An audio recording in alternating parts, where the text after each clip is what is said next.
This video is made for adult collectors because bro didn't even show up in the movie.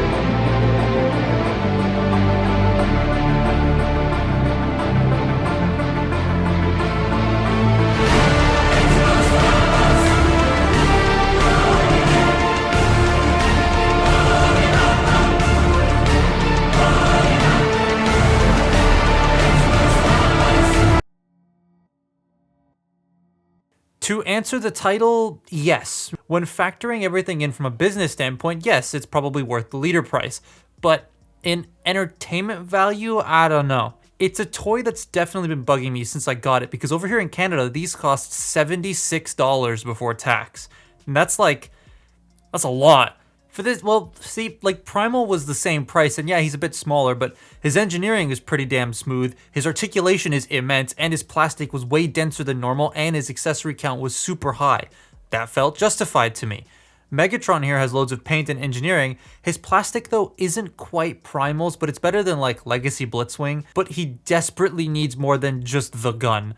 Like, I give him my spare Last Night Megatron sword because that works a lot better to me. He just kind of feels like he's missing some substance because they killed the robot mode. The posing, the paint, the presence he has, it's great. But the alt modes just aren't quite there, and the lack of any extra stuff is just a tad annoying to me. But like I said, they killed it with the robot mode. This dude looks sharp without actually being sharp. The silver distribution all over this dude is great, with a nice healthy mix of gray and reds peppered throughout. I do love his general stance he's got going on, and the fact that he looks like a clean CGI model even if he wasn't even in the Bumblebee film, because all of his sequences were cut. Head looks cool, though I feel the mouth is easily lost in there. My mom had a hard time trying to see where his mouth was. Loads of detail in that spot make it kind of difficult to make out at first, but the beady red eyes are so nice. The big diaper section on the front doesn't actually bug me in person. I thought it would because the images made it super prominent, but nah, it blends in super well here. And even though the cannon is the only thing that he comes with, it looks great. Massive back end on the cannon makes me feel like this thing fires one hell of a round, though it has this random hinge, and I don't know why it's not in the transformation steps. And then I looked at the instructions and I realized, oh, it stores on the back.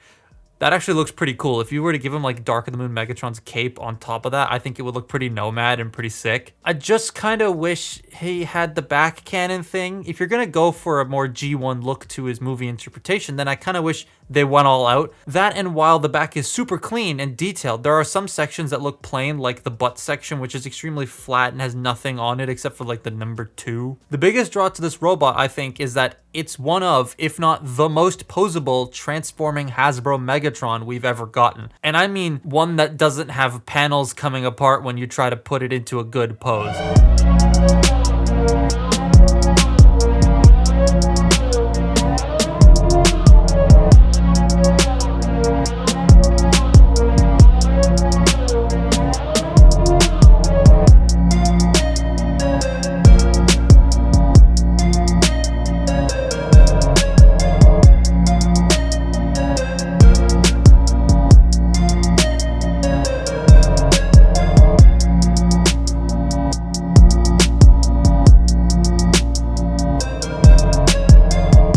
So for the purposes of this, I'm just going to take that off. It's not going to fall off, it just makes my life easier. Anyways, Megatron's posing is like the posing of a Marvel legend. Like, it's a lot. So to get started, you got the head, which is on a very nice ball joint, though I wish it could tilt a little bit more. That's my one complaint, but he can look up that far, down that far, and can rotate. It's also got a fully, like, nicely done head that's round, but also, like, slightly oval shaped so you can grip it, which I like.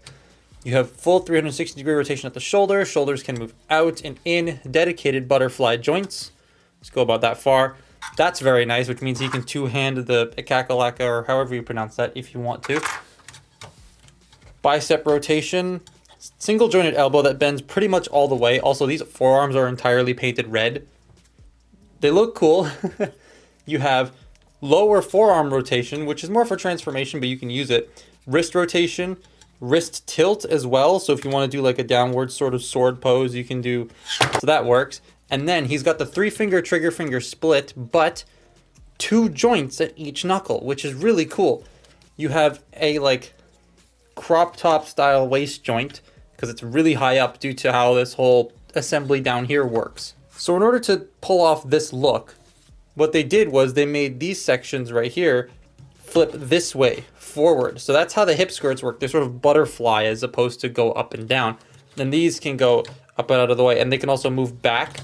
So that's useful for a thing in a second. So the legs go forward about that far, then go back that far, then go in and out. But if you move this, right, they can go up all the way. So that's, you can get that really, really deep knee bend. So you can be like, step on you or whatever, I don't know. Oh, wow, look at that. That took no effort.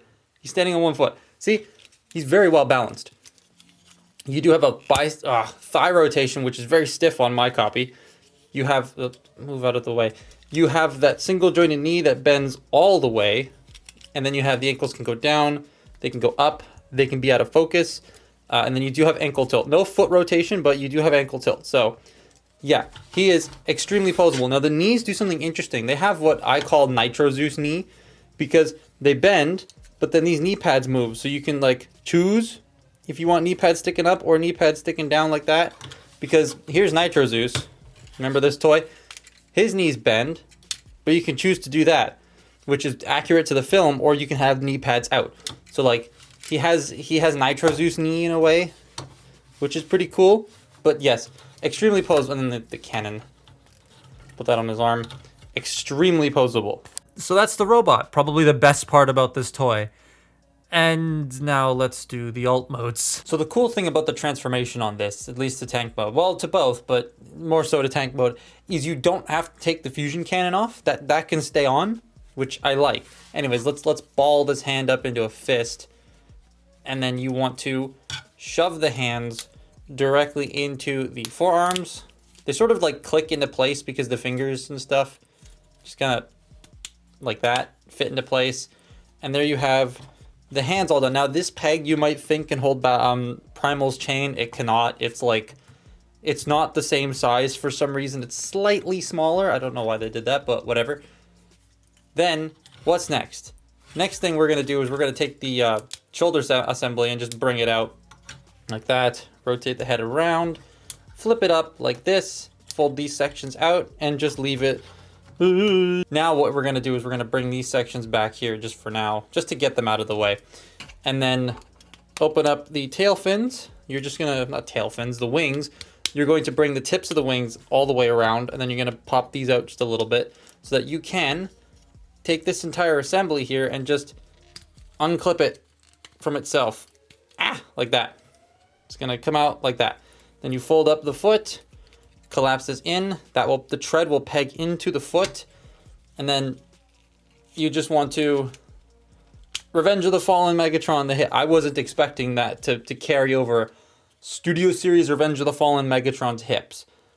It wasn't something I was expecting, but you know what? We're here now. And then you want to bring these sections back around like that. There's pegs here. The legs will just bring up and then peg into place. Bring the legs up, peg them into place.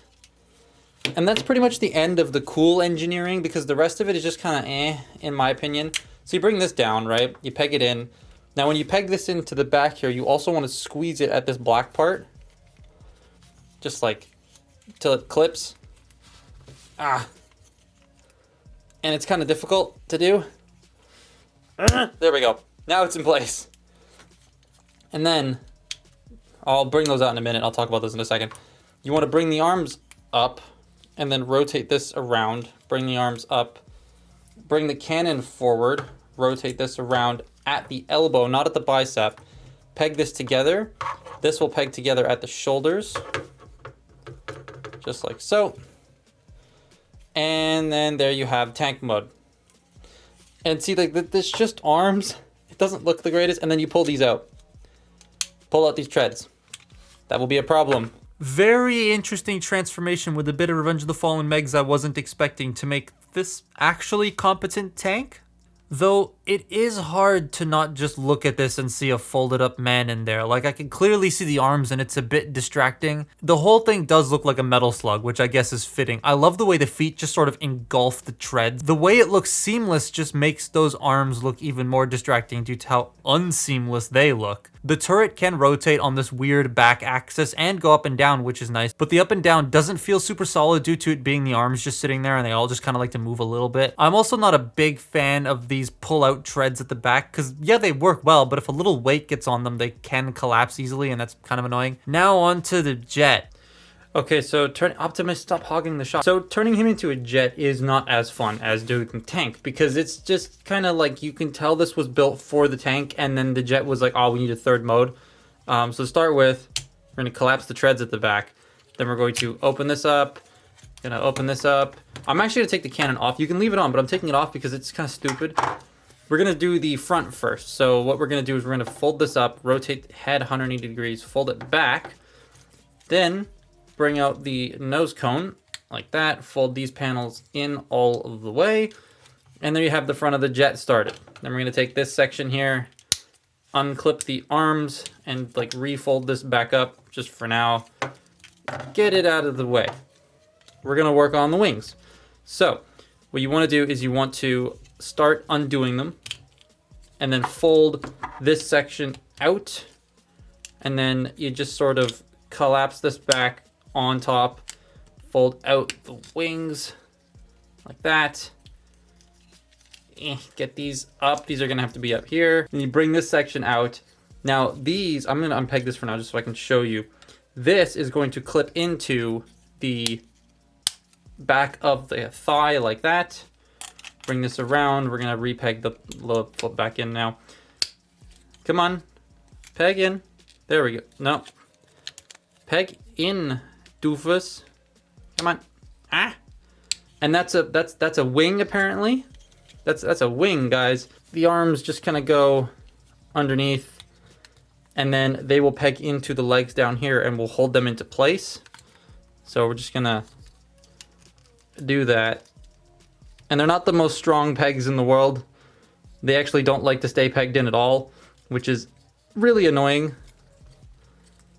But oh well, I guess. I mean, there's not much we can really do about it. Bring the arms down, peg them into place.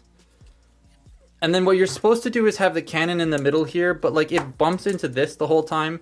So the other option is you can peg it up top if you want to. You can do that. Or my solution is just get rid of it. And now the legs have come on. God damn it. This does not like to stay in. Yeah, it's not great in my opinion. It's not the best. It feels very much like we need a third mode and what can you fudge into that? Like nothing really feels super dedicated nor secure. It's a bit miffed, but there are a bunch of fan modes for this that I'll show off here. These were not created by me, but various community members. But every toy, you can fan mode things out of them. But this one, because of how ambiguous his alt mode parts look, you pretty much do anything out of it and it feels like RID 2001 megs. It's super cool. That's the biggest draw to alt modes on this toy for me. All of the other stuff you can do. But the stock toy, as it stands, I don't feel is very much worth the 76 Canadian dollar asking price. That's a lot for this guy, and it feels very blech when it comes to the transformer aspect of it. And that's probably because he never had an alt mode. This is a concept, right? Based off of a concept robot mode they got from ILM or whatever. All the alt modes were drawn when they decided to make the toy. It kind of suffers in that regard, similar to Bumblebee movie Soundwave, but just not as bad. Though with other concept series toys they could do, like there are loads of Bay ones that have actual alt modes. I think they could do some sick stuff there, like Springer. That would be sick. But as this stands, I would recommend it, but like at discount, I got this for 70 because GameStop, and I feel like that's a tad more worth it. And I've heard Target in the US has actually dropped the prices back down to $20 a deluxe and like $30 a Voyager or something. They've knocked $5 off the prices. So if you can get this guy for $50 US, I think that's probably worth it. But that's my look at Concept Series Megatron. Follow me on Twitter and Instagram, and I will see you next time. Bye-bye.